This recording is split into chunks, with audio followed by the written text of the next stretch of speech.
Hi guys! So today I'm going to be reviewing 13 Little Blue Envelopes by Maureen Johnson. So basically my first exposure to Maureen Johnson was via Twitter and all the stuff she did with Vlogbrothers, but I think she became one of my favorite humans on the planet when I was at LeakyCon and she was moderating a couple of the panels, and she actually did the intro for the City of Bones movie scene clip special preview. And anyway, she was just really personable and funny, and she's got this great like narrative voice.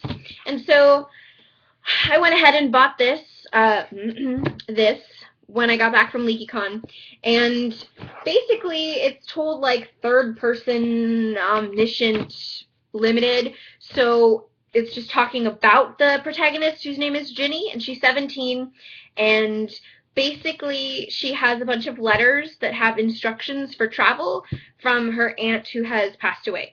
And so Ginny kind of embarks on this journey to complete the tasks in the letters and like learn something about life and all that good stuff. But the key thing here is that I read the whole book as if Maureen Johnson was telling it as like a funny story. I read it in her voice because there's a lot of her voice in terms of the narrative and how she describes all the characters and what they do, and it's got that kind of quirky humor that she's kind of made her own, and I really enjoyed that. Otherwise, I read this book in like a couple hours. Like I think I peed twice, but other than that I just kept going.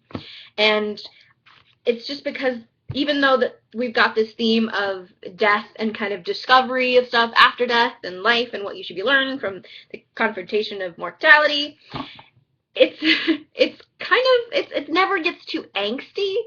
It's emotional without being fraught with emotion, which I really appreciated.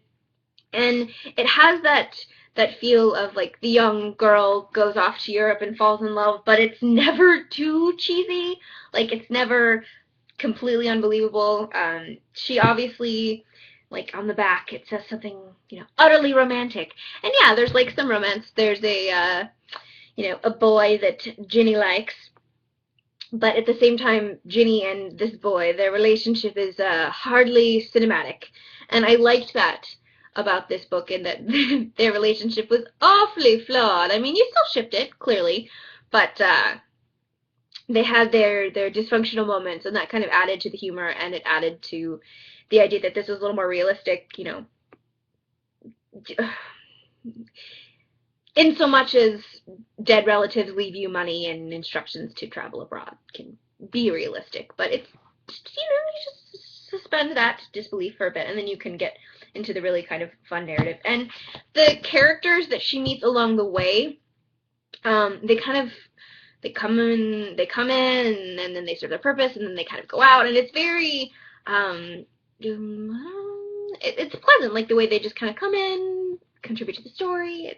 It keeps it fresh and it keeps it moving, and that's why I managed to finish it in one sitting. And I shall definitely buy the sequel, because it says here, don't miss the exciting sequel, so I won't. So I'm looking forward to that, but otherwise it definitely has a cut off face, so I'm just gonna end it and we're like twins.